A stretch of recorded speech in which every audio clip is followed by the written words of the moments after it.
Abra sua Bíblia, se você puder, em 2 Reis, capítulo 4.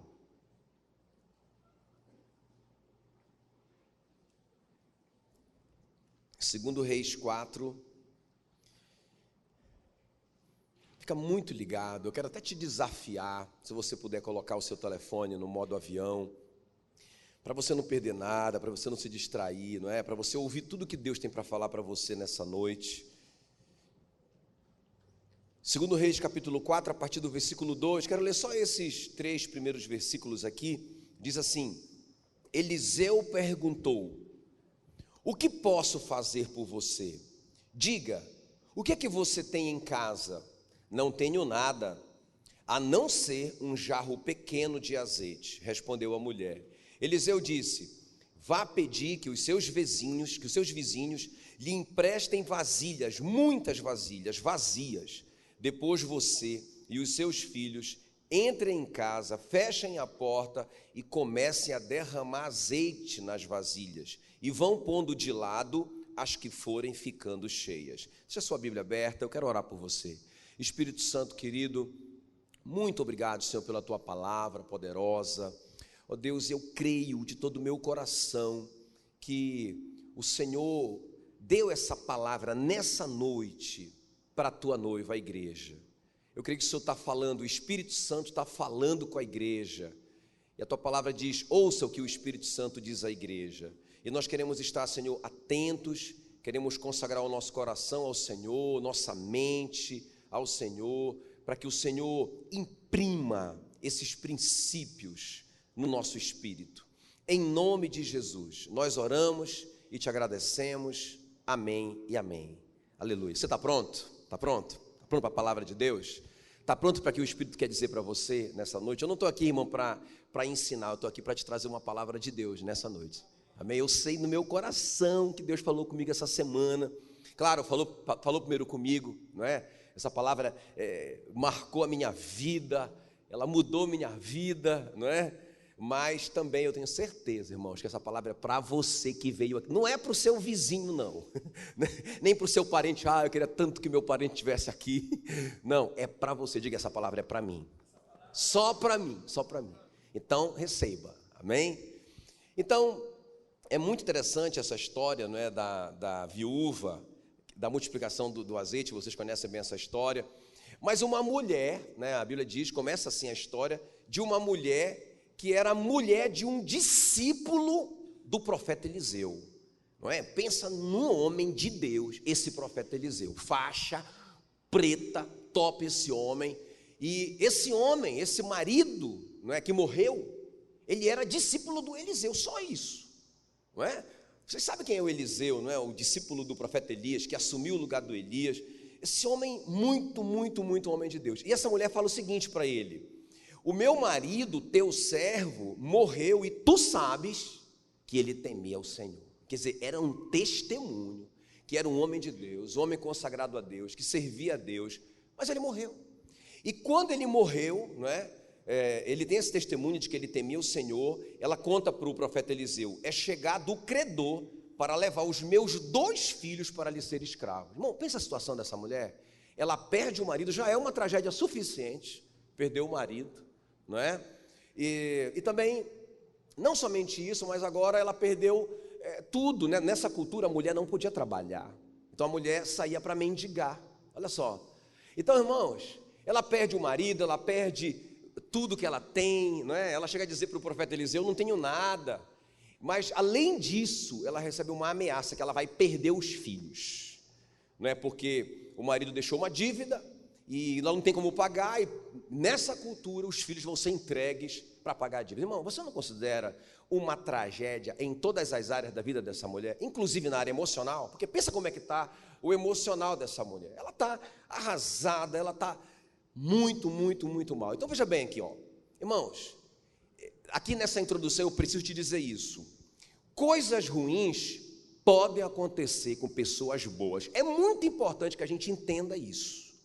Coisas ruins podem acontecer com pessoas boas. Porque, irmãos, às vezes eu ouço por aí, não é? Tipo assim, qualquer coisa que acontece de ruim com alguém, com um crente que teme a Deus. Pensa, essa mulher está dizendo: o meu marido Deus, servo de Deus, temia Deus. Ele morreu, aconteceu uma coisa ruim com ele, não é? E também agora, eu estou sofrendo uma coisa muito ruim, porque estão querendo levar meus filhos. Um homem bom, uma família boa, que servia a Deus, mas aconteceu uma coisa ruim. Quem está comigo aqui? Agora, irmãos, eu ouço muito isso. Foi o diabo, não é? Ou então, isso deve ter sido por causa do pecado desse irmão. Está entendendo? Ouço isso toda hora. Mas, irmãos, veja bem, coisas ruins podem acontecer com pessoas boas. Quer ver um exemplo disso? A Bíblia diz que Jesus amava Lázaro, Marta e a sua irmã Maria. Mas isso não impediu que ele adoecesse e chegasse a morrer, não é? Apesar dele amar essas pessoas. Então, irmãos, não é isso, nós precisamos entender isso, não é? Não foi Deus que causou esse problema, não foi Deus. Escuta bem, nem sempre Deus pode causar alguma coisa ruim a uma pessoa boa, não é? O que vocês acham? Ele é Deus, mas sempre a motivação vai ser boa, porque, irmãos, Deus não é cheio de amor, Deus é amor. Então tudo que o movimento dele é amoroso. Ele não consegue fazer outra coisa senão amar a gente. Ele não consegue, não é? Então, ainda que ele faça uma coisa que para nós possa parecer ruim, irmão, a motivação foi boa. Quem está me entendendo? Porque ele quer tirar o melhor disso, sempre. Você crê nisso? Diga assim: Deus é bom. Irmão, essa revelação você tem que ter no seu coração. Deus é bom, Ele não vai, imagina você como um pai, o seu filho faz uma coisa muito errada e você, sei lá, aplica uma doença no seu filho. Irmão, qual que é o pai que faz um negócio desse? Está entendendo o que eu estou falando? Então, vamos começar a partir desse princípio. Não foi Deus que fez isso aqui. Às vezes, irmãos, a gente está numa situação difícil porque a gente criou, não é? Lá em Provérbios 19... diz que o homem anda por caminhos errados, depois ele culpa a Deus, né? Então, eu posso ter criado um problema, eu posso ter me endividado, eu posso ter comprado uma coisa que eu não dava conta de pagar, eu posso ter feito uma sociedade que eu não deveria ter feito. Agora, a culpa é de Deus? Ou do diabo? Coitado do diabo, é minha, eu estou sendo o meu diabo. Está entendendo o que eu estou falando? Então, nem sempre, irmãos, é Deus, nem sempre é o diabo, pode ter sido eu, ou pode ter sido alguém que te prejudicou. O cara foi lá fazer uma cirurgia, o médico errou. Foi o diabo? Foi Deus? Não foi o cara que errou com o cara lá, deixou o outro numa situação difícil, paralítico, sei lá o quê, não é? Então a gente tem que entender isso, que Deus é bom. Agora, escuta, já que a tragédia se estabeleceu, já que aconteceu a tragédia, Deus vai usar essa tragédia para nos ensinar princípios. Quem está comigo aqui? Porque é isso que Deus vai fazer. Porque, irmãos, veja bem, essa mulher está nessa situação e o homem é um servo de Deus. Deus não poderia fazer assim, ó, pá, e resolver a situação dela, sim ou não? Claro que poderia, mas Ele não vai fazer. Na verdade, Ele vai falar, Ele vai dar 3 instruções através do profeta Eliseu, e essa mulher tem que dar 3 respostas, ok? E aí ela vai alcançar o milagre que ela precisava. Mas por que Deus está fazendo isso? Porque Ele está aproveitando para treinar, não só essa mulher, mas cada um de nós nessa noite. Quem está me entendendo? Não é? Porque, irmãos, olha o que diz a Bíblia em 2 Reis, eu quero que você leia comigo. É Provérbios 13, 11. Olha só, por que Deus às vezes deixa a gente passar por esses processos? Não foi Ele que criou aquela situação. Não foi. Talvez foi eu, talvez foi alguém que fez comigo, talvez foi um acidente simplesmente, talvez pode até ter sido o diabo mesmo, e talvez foi Deus, mas se foi Deus, a motivação é perfeita, é boa. Agora veja bem, por que Deus permite que a gente passe por esse processo? Está aqui, Provérbios 13, 11, a riqueza que é fácil de ganhar, é fácil de perder. Olha só, irmãos, quanto mais difícil for para ganhar, mais você terá. Irmão, quando é fácil, vai fácil, não é? Vai fácil, não é? Então, tipo assim, não fica, né? Acaba com essa ilusão, com esse sonho que você fica aí pensando assim, ó. Aí você fecha o olho e fica sonhando, tropeçar numa mala de dinheiro. Né? O irmão até, você, né? Você não vai tropeçar numa mala de dinheiro. Tomara que não tropece. Porque o dinheiro que vem fácil, vai fácil, não é? Então, irmãos, está aqui, é a Bíblia que diz. E outro versículo poderoso, por isso que Deus deixa a gente passar por esses processos, Provérbios 20 e 21. A posse antecipada de uma herança, no final, não será abençoada. Quem está me entendendo? Tudo bem, você vai dizer, não, pastor, aqui o contexto é desonra. Então, se a pessoa vai lá e arranca a herança do pai antes do tempo, ele está desonrando. Concordo, e é verdade mesmo. Mas também, irmãos, significa também que se eu não tiver maturidade ainda para administrar um grande dinheiro que entra na minha vida, irmão, eu posso ficar pior do que eu estava lá no começo. Quem está me entendendo? Essa é a realidade, né, desses homens que ganham muito dinheiro na loteria, não sei lá o quê, não é? E a situação deles fica pior, porque eles devem agora fortunas impagáveis, né? Quem está me entendendo? Não é?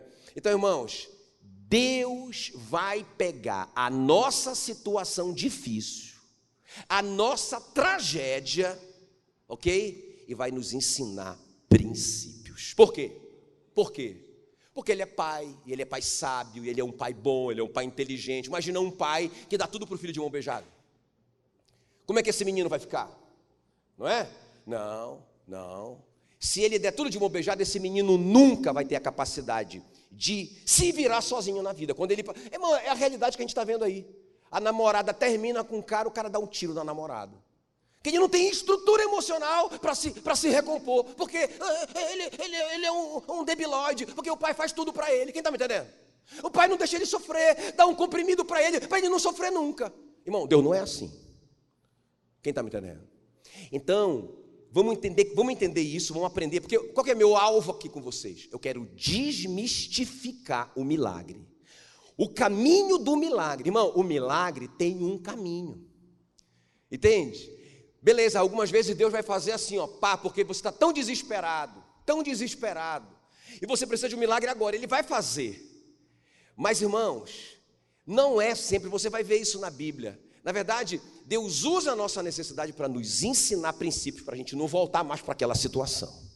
Imagina, irmão, um filho que gasta todo o dinheiro, se endivida e corre para o pai. Papai, estou endividado de novo. Meu filhinho, toma dinheirinho. Aí paga todo dia. Ele vai se endividar de novo. Papai, estou endividado de novo. Aí o pai, papai.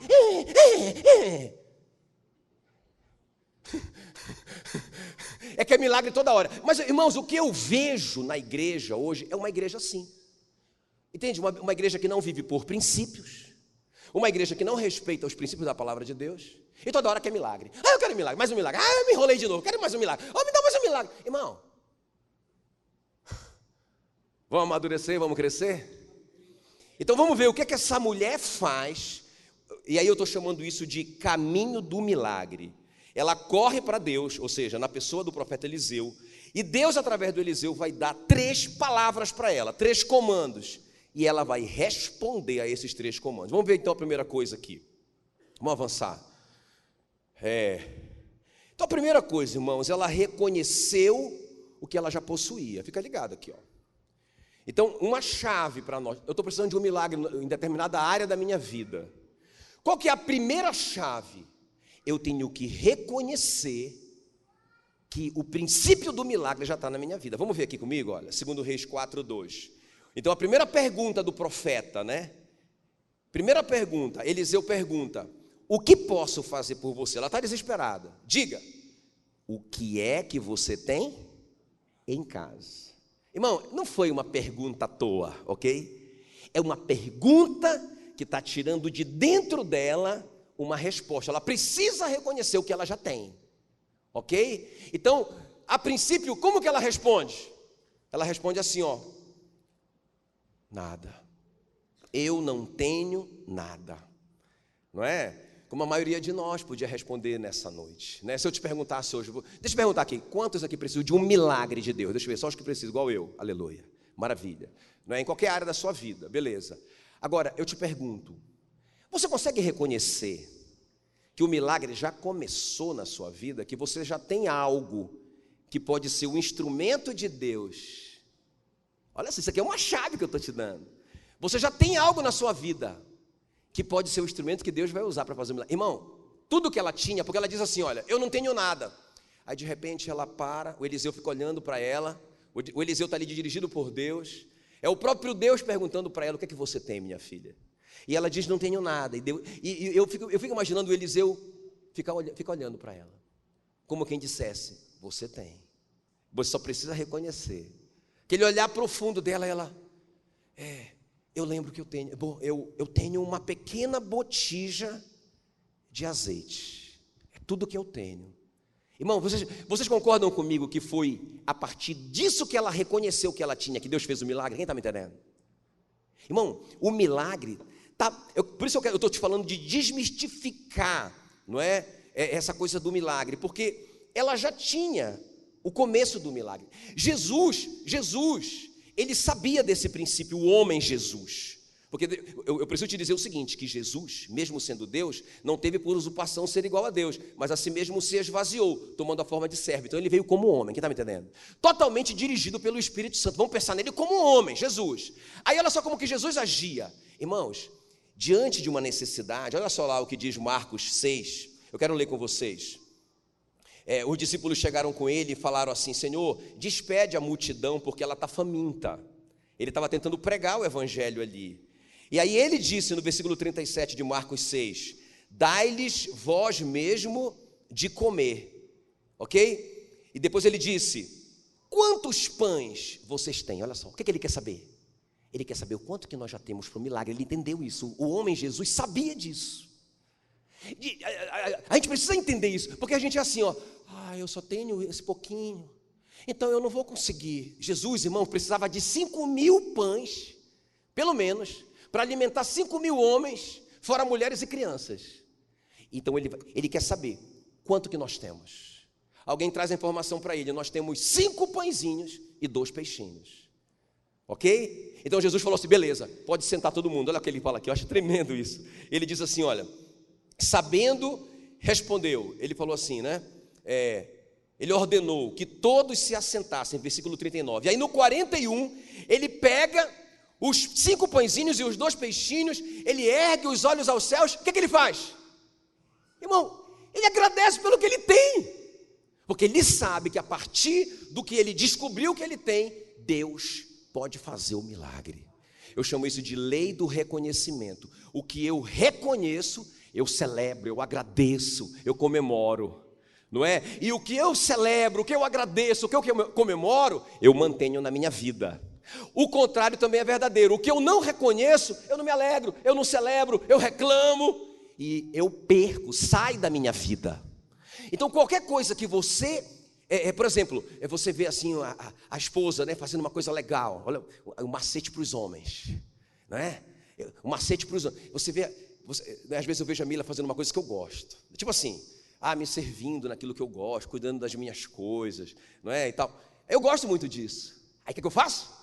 Celebro. Aí como assim? Eu digo: amor, você é demais, você é top. O que eu faria sem você? Você cuida de tudo para mim, você é demais, você é um presente. Aí ela fica animada. O que ela faz? Ela faz mais. Eu mantenho isso na minha vida. Então quando você reconhece, essa mulher reconheceu: eu tenho um pouquinho, eu tenho uma pequena botija de azeite. O Eliseu: traga essa botija, não é? Traga essa botija para cá. Tudo vai começar a partir dela. Quem está comigo? Irmão, vamos desmistificar isso aqui, olha, presta atenção. Porque nós somos assim, olha, um milagre, eu quero um milagre. Então a gente pensa numa coisa assim, extraordinária. Irmão, o milagre é muito simples. Olha só, o Pedro precisava de um milagre para pagar os impostos, ok? Ele não tinha dinheiro para pagar os impostos. Ele corre para Jesus, preciso de um milagre. O que Jesus fala para ele? O que Jesus fala para o Pedro? Quem sabe? Ele fala para o Pedro: vai pescar. Por que Jesus falou isso para o Pedro? Vai pescar. Porque, irmão, pesca era o talento, era uma capacidade natural do Pedro. O que Jesus está revelando para o Pedro? Pedro, o milagre já está aí. Você já tem uma capacidade, não é? Que poucos têm. Você é um excelente pescador, um exímio pescador. Vai usar esse talento que eu já te dei. O milagre está aí.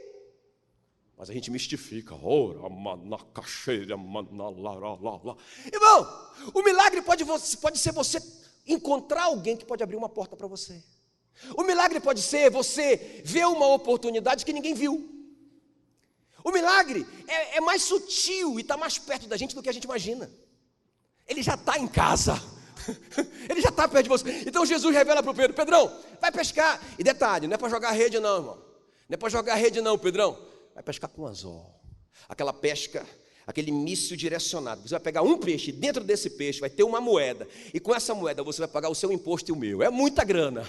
Pensa, Pedro, usar o talento dele, a coisa que ele fazia todo o tempo, a coisa que ele era bom, que ele era faixa preta. Ele usa o talento dele, pá, pega o peixe. E o peixe está lá, o dinheiro que ele precisava, o milagre que ele precisava, de uma forma tão sutil, estava lá.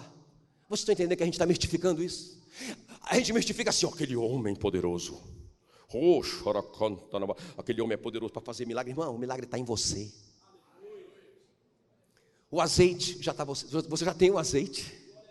Tremendo, não é? Outro exemplo disso é lá no tanque de Betesda, o paralítico no tanque de Betesda. Irmão, veja bem, tinha uma multidão ali, todo mundo esperando um milagre, desses milagrão, poderosão, top das galáxias. Irmão, e todo mundo focado no céu, porque a Bíblia diz que eles ficavam esperando o anjo descer e movimentar a água. Então eles ficavam assim, ó, olhava para o céu e para a água, olhava para o céu e para a água. Irmão, tinha um cara lá que estava nessa situação há 38 anos. E esse cara desmistificou o milagre. O que ele fez? Ele viu o milagre com a mão no bolso. Ele viu o milagre que era Jesus passeando ali perto. O milagre estava lá o tempo todo. Estava lá, à disposição de todos eles. E eles estavam, o milagre. Então aquele homem viu Jesus ali e olhou para Jesus. Jesus olhou para ele e Jesus disse: e aí? Olha como que o milagre é simples, né? Olha só como o milagre está perto. E aí, joia? O cara disse: aham. Jesus falou assim: você quer ser curado, é? Você quer ser curado? Ele disse: eu quero, mas não tem ninguém para me jogar no tanque, não é? Será que o Senhor entende o que eu estou falando?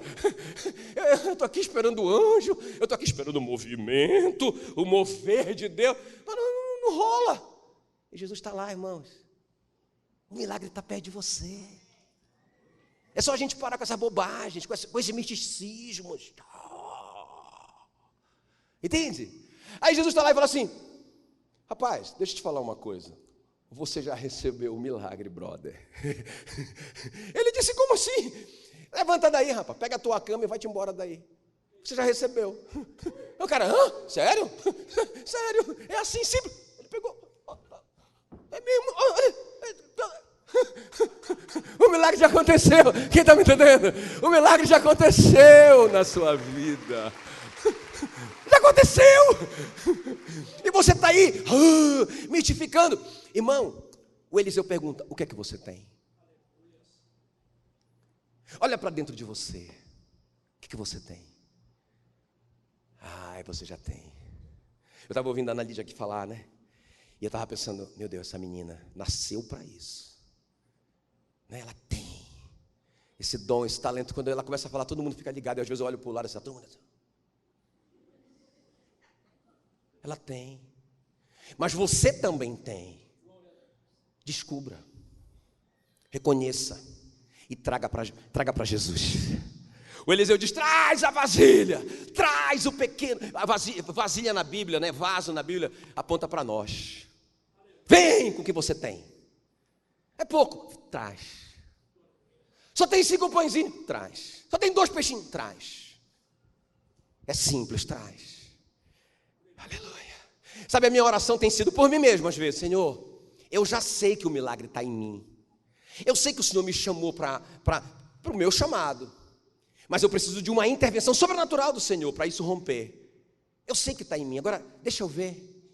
Me permite ver. E a oração que eu tenho feito por vocês é: Senhor, abre os olhos deles. Porque, irmão, lembra que a Agar, lembra da Agar?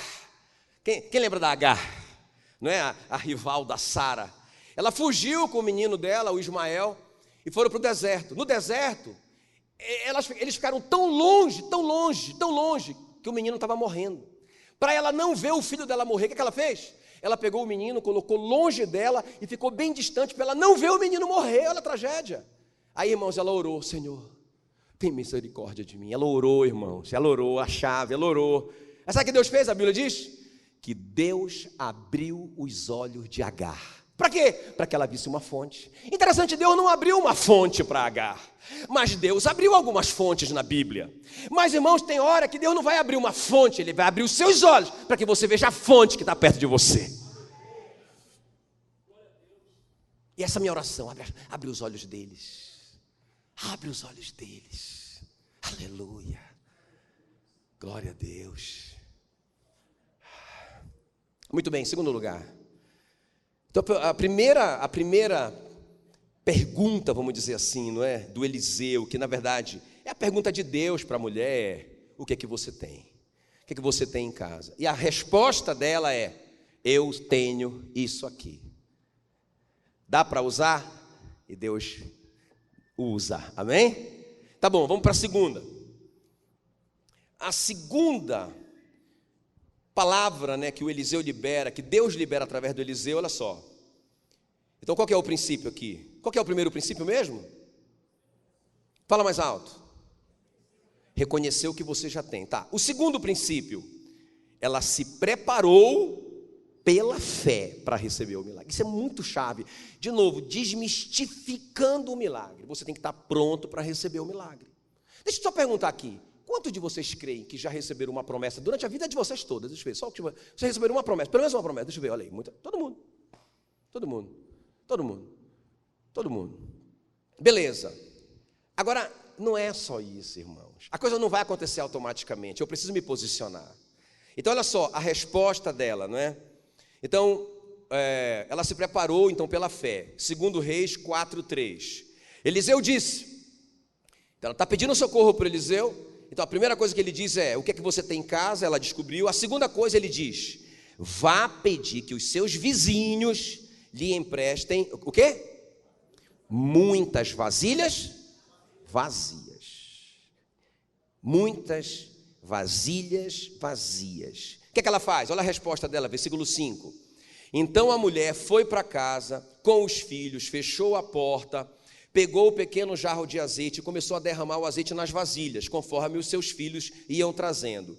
Quando todas as vasilhas estavam cheias, ela perguntou se havia mais alguma. Essa foi a última, respondeu um dos filhos. Então o azeite parou de correr. Então preste bem atenção aqui, o que eu estou falando? Irmão, Deus já prometeu o milagre. Esse é o ano do milagre, esse é o ano do vinho novo na sua vida. Você crê nisso? Eu estou crendo com todo o meu coração. Agora, irmãos, o que eu tenho que fazer? Qual que é a minha parte? Irmãos, o meu limite é a minha fé. Vocês concordam que, está aqui, a Bíblia diz que quando os meninos iam trazendo as vasilhas, ela pegou aquela vasilha pequenininha que ela tinha, com aquele pouquinho de azeite, ela ia derramando e nunca acabava. E ela encheu todas as vasilhas. Quando acabaram as vasilhas, acabou o milagre. Então, qual que é o limite? Qual que é o seu limite? É a sua fé.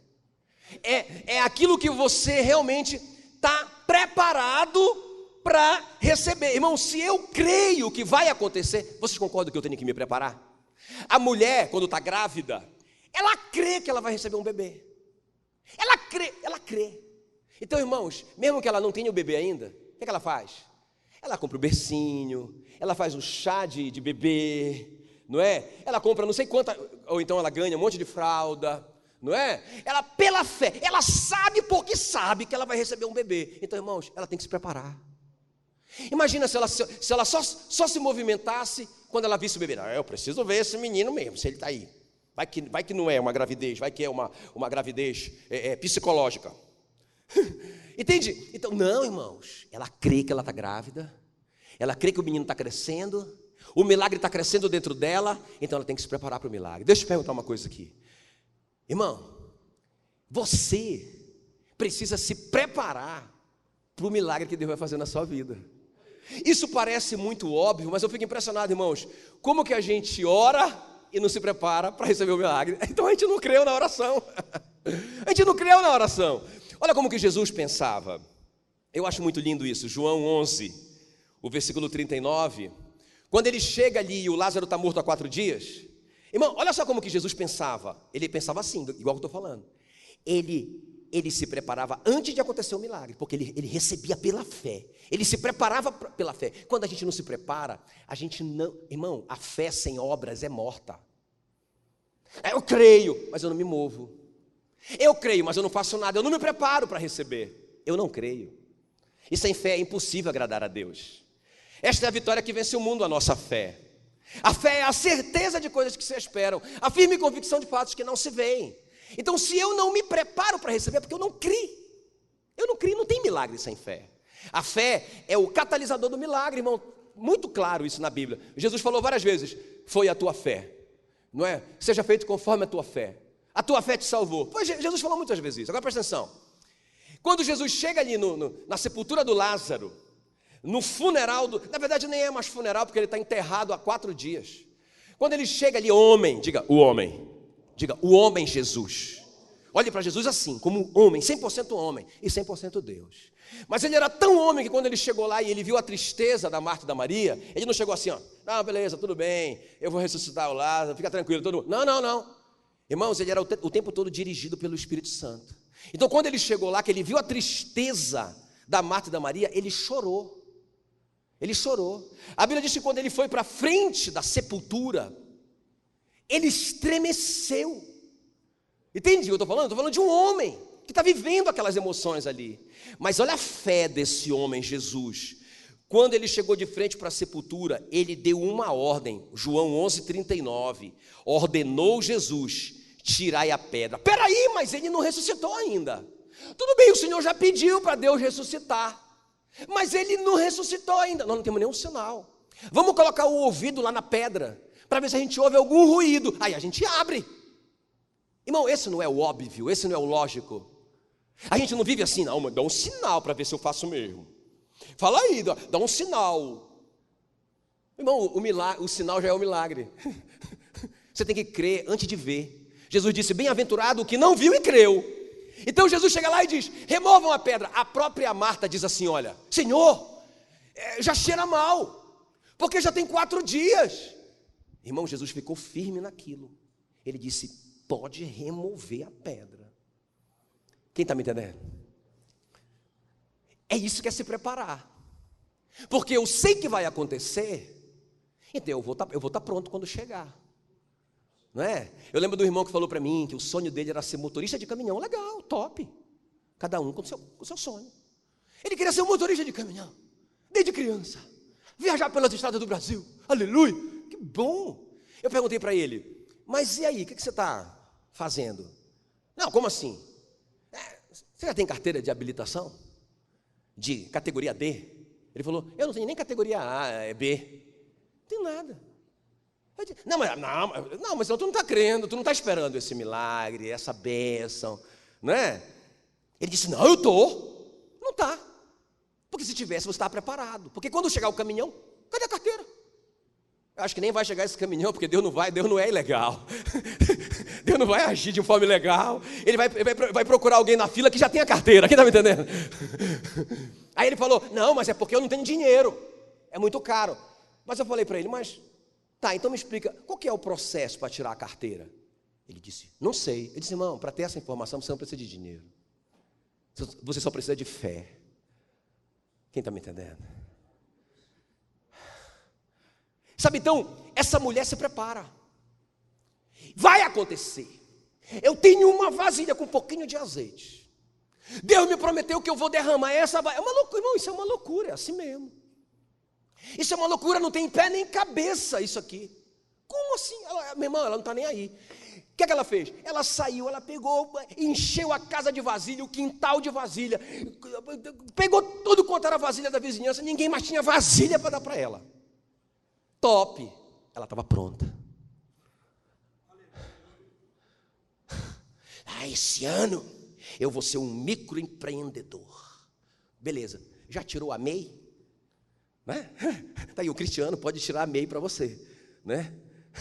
Não é? O microempreendedor individual. Não, Marco, porque eu não sou ainda.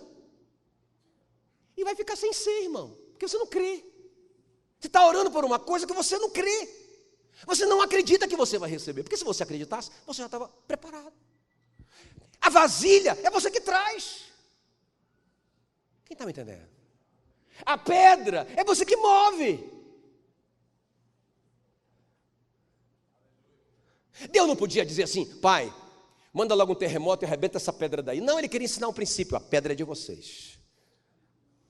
Mas não tem nenhum sinal que vai acontecer. Tem sim, eu disse que vai acontecer. Esse é o sinal, a minha palavra. Entende o que eu estou falando, irmão?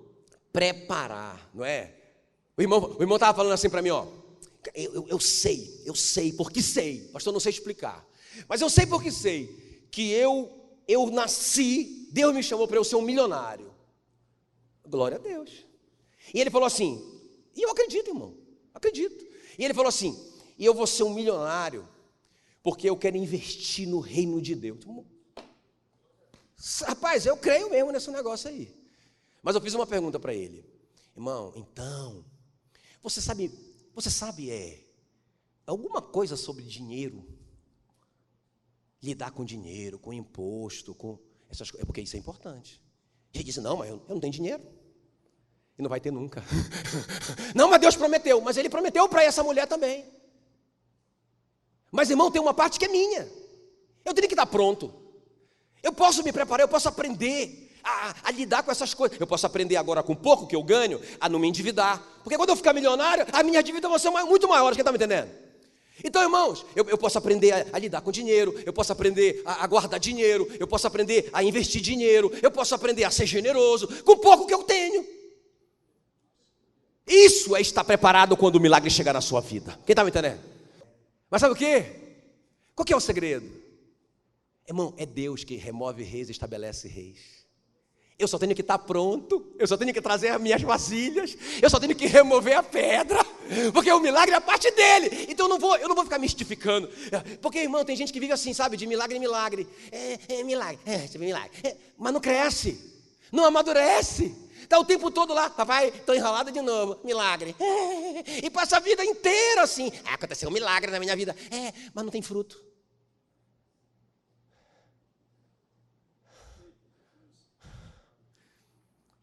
Diga assim, eu quero estar pronto quando o milagre chegar. Aleluia! Deixa eu avançar aqui, irmão. A gente acaba se empolgando aí. Mas tudo bem. Vamos avançar. Eu quero te dar o exemplo de Jesus. Eu quero terminar dando o exemplo de Jesus. Esse segundo ponto aqui, não é? Porque, irmãos, é interessante como que Jesus, ele se preparava. Então, já falei do Lázaro, né? Que ele se preparou. Então é o terceiro ponto. Vamos lá, vamos avançar. Terceiro ponto. Então, qual que é o primeiro mesmo? Me ajuda aí.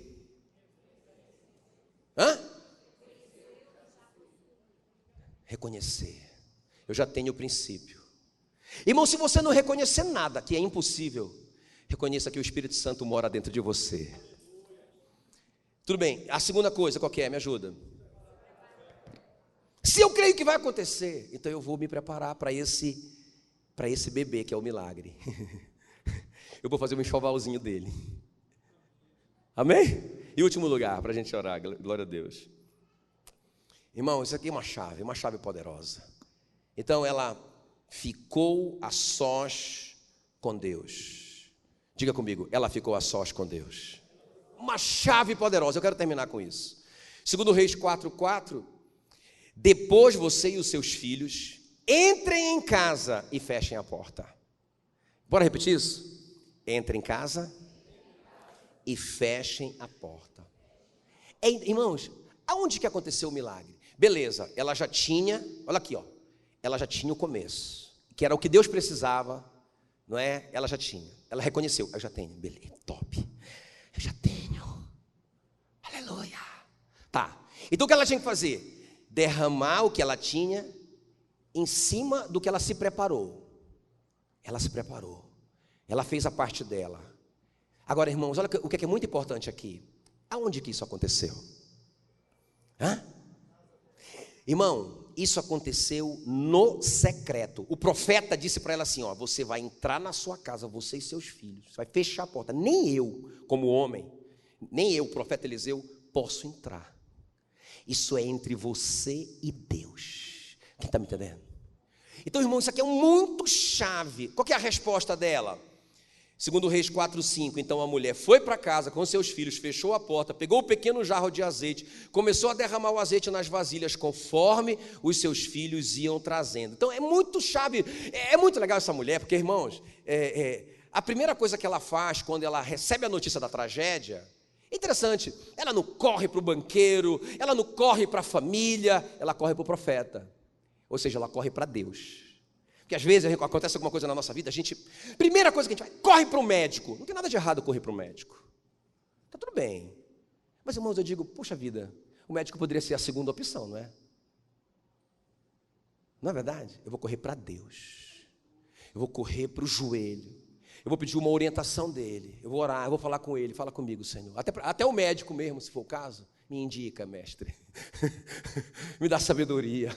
Mas a primeira pessoa, irmão, tem que ser Deus. E essa mulher fez o certo, ela correu para o profeta. Agora, nesse momento do milagre, o profeta diz, você vai entrar na sua casa, você vai fechar a porta. Então eu quero te falar uma coisa aqui, irmãos. Nada, diga comigo, nada, na minha vida, substitui o meu tempo a sós com Deus. Irmão, essa reunião aqui não substitui o seu tempo a sós com Deus. Pelo amor de Deus, nunca pense assim, fui para o culto, ouvi uma palavra top das galáxias, já cumpri minha missão da semana, irmão, pelo amor de Deus. Legal, aqui eu te desafiei. Nada substitui o seu tempo a sós com Deus. Eu vi na reunião de oração sexta-feira, top, faça isso mais vezes. Quer fazer toda sexta? Faça, top. Mas isso não substitui, irmãos, pelo amor de Deus, não substitui. A coisa mais importante da sua vida é o seu relacionamento com Deus. Eu quero te mostrar isso na pessoa de Jesus para a gente encerrar. Olha como que Jesus lidava com isso, com seus problemas pessoais. Não é? Você vai ver aqui Jesus no momento mais difícil da vida dele, você vai concordar comigo. Lá em Mateus 26:36, aí eu quero ler junto com vocês. A gente vai ver juntos. Olha só, Jesus foi com os discípulos para um lugar chamado Getsemane. Essa palavra Getsemane significa lugar da prensa. Era onde eles prensavam, não é, a azeitona, a oliva, para produzir o azeite. Então Jesus foi prensado no Getsemane e ele produziu azeite, unção. Quem está me entendendo? Então ele foi com os discípulos para um lugar chamado Getsemane e lhes disse: sentem-se aqui enquanto eu vou ali orar. Então Jesus foi, levando consigo Pedro, os dois filhos de Zebedeu, quer dizer, Tiago e João. Aí ele começou a sentir uma grande tristeza e aflição. E disse a eles: a tristeza que eu estou sentindo é tão grande que é capaz de me matar. Fiquem aqui vigiando. Ele foi um pouco mais adiante. Ajoelhou-se, encostou o rosto no chão e orou: meu Pai, se é possível, afasta de mim este cálice de sofrimento, porém, que não seja feito o que eu quero, mas o que tu queres. Vamos entender isso aqui agora como uma ilustração? Olha aqui, olha para mim. Então Jesus está aqui com seus discípulos, ok? 12 discípulos aqui, eles subiram para orar. E eles estavam orando ali, os 12, e com Jesus, estão orando. Nesse momento Jesus começa a sentir uma tristeza tão grande, que ele diz que essa tristeza podia matá-lo. O que é que ele faz então? Irmãos, olha só o princípio. Ele tira dos 12 ali o Pedro, o Tiago e o João, da maior intimidade dele, fala assim: vamos aqui nós quatro, vamos subir um pouco mais. Olha aqui, ó. Ele subiu um pouco mais, ficou longe, só com esses três. Então eles quatro oraram. O Lucas 22 diz que nesse momento ele suou gotas de sangue, ok? E até a medicina explica isso, né? Que numa situação de muita carga emocional, não é? Isso pode acontecer, esse fenômeno pode acontecer, muito raro, mas pode acontecer. Agora escuta bem, o homem Jesus está ali, suando gota de sangue. Aí o que ele fala para os três? Ele diz assim: fiquem aqui, porque eu vou ali orar. Ele vai para o secreto. Vocês estão me entendendo? Ou seja, quanto mais gravidade, mais intimidade. Ele está aqui orando com todo mundo. É um momento difícil, ele vai para a cruz, ele está sabendo de tudo isso, mas quando aperta, ele só pega 3, é mais intimidade. Agora quando ele começa a suar gota de sangue, quando ele chega no extremo, ele diz: fiquem aqui, eu preciso ficar sozinho com Deus. Quem está me entendendo? É chave isso. Aí você fala assim para mim: peraí pastor, Mas e o que adiantou isso? Ele foi lá, orou, inclusive quando ele voltou aqui com os 3, eles estavam dormindo. Ele falou, vocês não puderam vigiar comigo nem uma hora. Então ele voltou lá 3 vezes, e 3 vezes os caras estavam dormindo. Ele estava sozinho mesmo com Deus. Irmão, deixa eu te falar uma coisa. Beleza, as pessoas podem orar por você, mas pelo amor de Deus, não fique pensando assim, não, o pastor Ricardo está orando por mim. Irmão, o pastor Ricardo é um homem, e ele tem as próprias tribulações dele, as próprias lutas dele. Ele pode falhar em orar por você. Eu também posso. Por isso que, beleza, irmãos, uma oração de alguém é bônus, bacana, legal, é um bônus, mas nada substitui o seu tempo a sós com o papai. Quando ele saiu de lá, quando Jesus saiu de lá, o que acontece? É interessante, lá mesmo, a Bíblia diz, olha o primeiro milagre, veio um anjo do céu e começou a consolá-lo. Irmão, pensa, um anjo chegou, talvez um homem, né? Manifestou ali aquele homem. Os anjos na Bíblia sempre aparecem sem asas, diferente do que a gente imagina, são homens que se manifestaram ali. Talvez o próprio Gabriel, né, chegou ali, não sei quem foi, e começou a conversar com ele, vai dar tudo certo, começou a fortalecer ele. Né? Fique focado na alegria que lhe está proposta, vai dar certo, o Pai vai te fortalecer. Fortaleceu ele, isso é um milagre. Aí você diz, pastor, esse milagre é muito pouco. É? Tá bom. Então ele voltou para encontrar aqueles que ele deixou lá, todos aqueles discípulos. Aí ele chegou, pessoal, e aí? Voltei. Meu irmão, cheio de Deus, como consequência do tempo a sós com Deus dele. Agora ele está cheio de Deus. Aí ele chega aqui, chega com todos os discípulos e fala assim, e aí, pessoal, tudo bem? Quando ele está conversando com eles, o que acontece? Chega a polícia, chegam os soldados romanos para prendê-lo, e chega aquele batalhão, irmão, para prender Jesus. Quando eles chegam ali, eles falam assim, quem é Jesus? Eles começam a Jesus fala assim, quem que vocês estão procurando? Jesus de Nazaré. Aí Jesus diz, eu sou. Eu acho que ele esqueceu daquela hora, eu acho que ele se distraiu e falou como Deus. Irmão, quando Jesus disse eu sou, caíram todos os soldados no chão. Irmão, essa cena é cômica se não fosse trágica. Porque pensa bem, os caras foram lá para prender Jesus. Jesus tem que ser preso, ele sabe. Ele tem que ir para a cruz. Ele tem que derramar o sangue dele. Ele tem que morrer por nós. Ele tem que resolver o problema do pecado. Mas os caras não dão conta de prender ele. Porque está todo mundo caído no chão. Só porque ele disse eu sou. Ele saiu do lugar secreto, cheio de poder. Quando ele liberou a palavra, quando ele disse eu sou, os caras caíram no chão. Irmão, eu fico pensando em Jesus. Eu tenho que imaginar, a minha imaginação é muito fértil. Aí eu começo a imaginar, o que ele ficou fazendo naquele momento? Eu acho que os discípulos ficaram rindo. Porque, irmão, Jesus podia ir embora. O milagre poderia ter acontecido agora. Já aconteceu. Ele poderia ter dito, pessoal, vamos vazar. Os caras não conseguem nem me prender. Vamos vazar. Mas ele não podia. Ele não foi porque ele não quis. Então ele ficou ali, irmão, tomando tereré. Eu imagino, porque aquele calorzão terrível. João, vamos tomar um tererézinho para esperar esses caras levantarem. Né? Aí o João prepara, eles começam a tomar o tereré, relaxa e tal. Senta aí todo mundo, galera, vamos esperar. Pensa, os caras estão lá no chão. Irmão, se você entrar e fechar a porta, Jesus fala lá em Mateus 6,6, quando vocês orarem, entrem no seu quarto, tranquem a porta, orem em secreto, e o seu pai que vem em secreto te recompensará. Nada substitui essa oração em secreto, irmão, nada, nada. Não se iluda com isso, nada.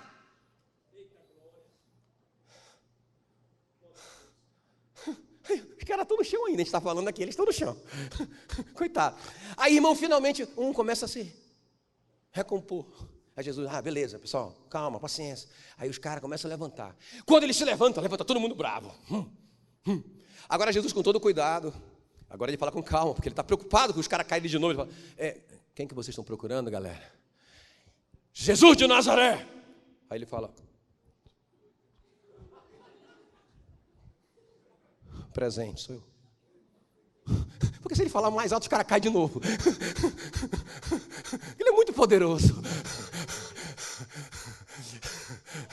Está entendendo? Irmãos, é fantástico isso. Esse tempo a sós com Deus é fantástico. Amém, queridos? Então é isso que acontece ali, naquele momento, quando aquela mulher entra, fecha a porta. É naquele momento em secreto que Deus faz o milagre. Que Deus vai... Sabe o que? Deixa eu te falar aqui, deixa eu terminar te falando uma coisa importante. Escuta bem, olha para mim. Qual que é o nosso problema? O problema é que se a gente estivesse lá todo o tempo no secreto, se todo dia a gente tivesse um tempo no secreto, irmãos, a gente não se envolveria nas confusões que a gente se envolve. Não é? Mas como é que a gente vive? A gente vive assim, a maioria de nós, né? É assim que a gente vive, a maioria. A gente nunca vai no secreto, muito pouco, de vez em quando. Não é? E aí, como a gente não vai, fica olhando para mim.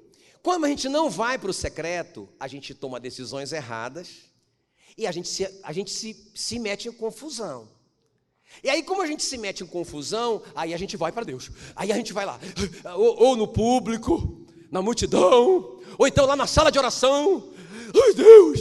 Sabe, a gente busca Deus, beleza. Aí Deus, Ele é nosso Pai, misericordioso, o que Ele faz? Aí Ele resolve. Ô, meu filho, tá bom. Eu vou resolver essa parada aí, porque eu te amo, eu não consigo te ver desse jeito. Irmão, mas o cara sai dali e não volta nunca mais no secreto, até ele passar por outra confusão na vida dele. Hoje de manhã mesmo, eu tive um sonho essa noite, que eu achei assim tão profético. E a gente é assim, né? A gente sonha um sonho, a gente só pensa as coisas boas do sonho, né? Eu não sei se vocês são como eu. Aí eu só penso as coisas boas do sonho. Meu irmão, aí eu interpretei logo do meu jeito, né? Cara, isso é top, isso é uma promessa, é maravilhoso, top. Aí eu cheguei aqui cheio de gás, cedinho, entrei na sala para orar, no secreto. Engraçado, irmãos, olha como que Deus fala. Quando eu comecei a orar, Senhor, obrigado por esse sonho. E fui contar o sonho para ele, né? Pois é, então aconteceu isso no sonho. Irmão, quando eu estava falando com ele, eu fui entendendo a perspectiva dele do sonho.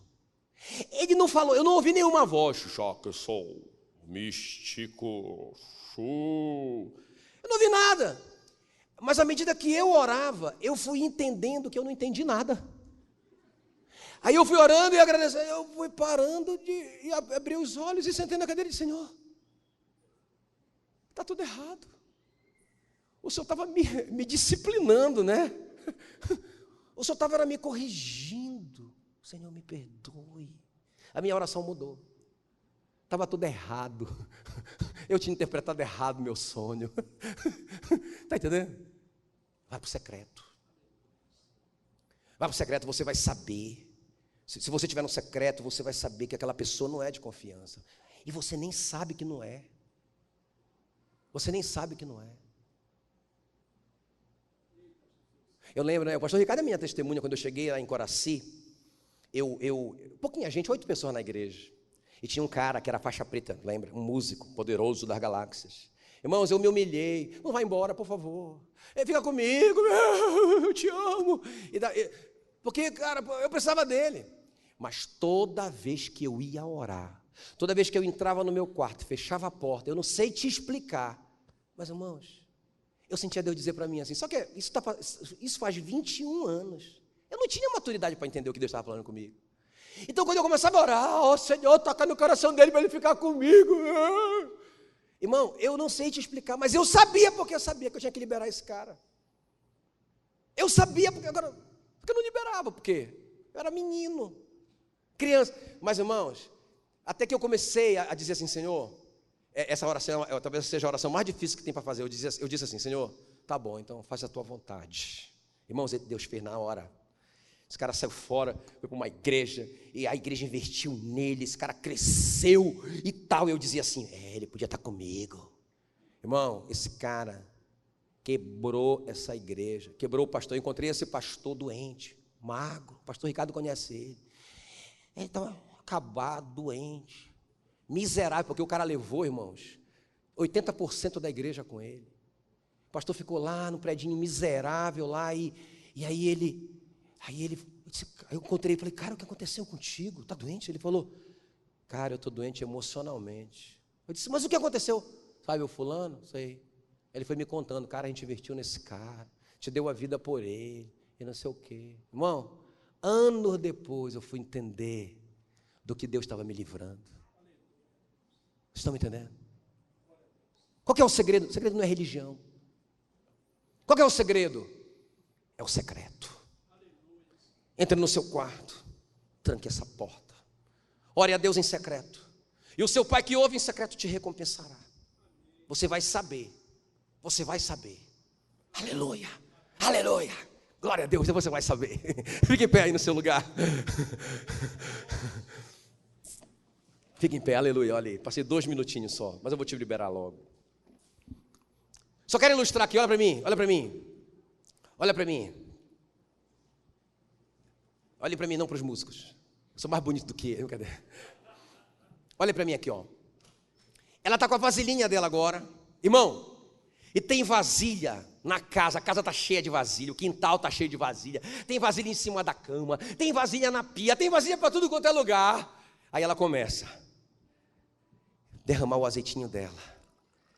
Meu filho, traz mais uma, encheu. Traz mais uma vasilha.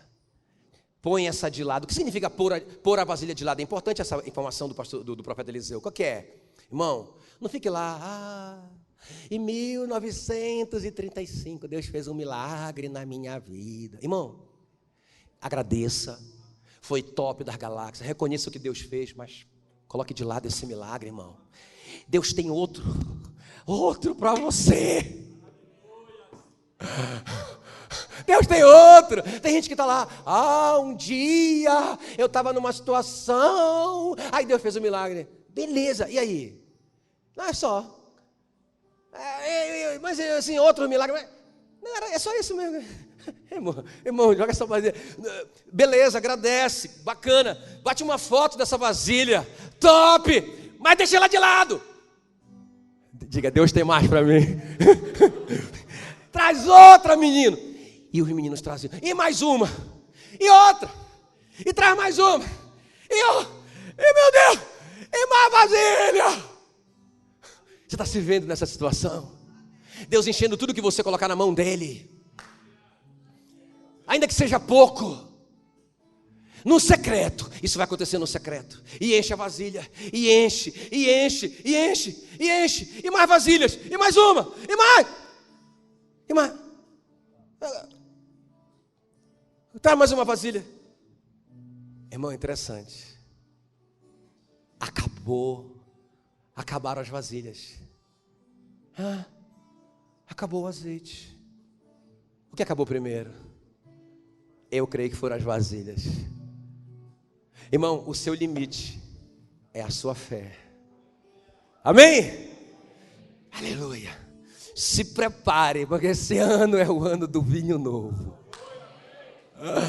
Coloque a mão no seu coração, eu quero orar por você. Espírito Santo, obrigado pela tua palavra.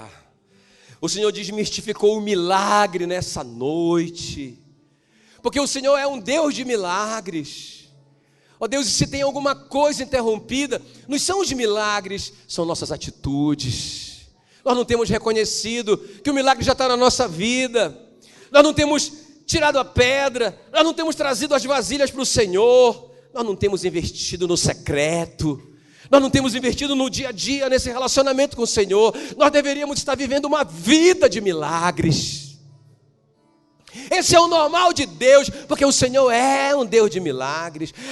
Todo o universo está sendo sustentado por um grande milagre todos os dias, todas as horas, todos os minutos, todos os segundos. E o Senhor que faz esse milagre, o Senhor está fazendo um milagre. O sol nasceu, foi um milagre. Ele se recolheu, foi outro milagre.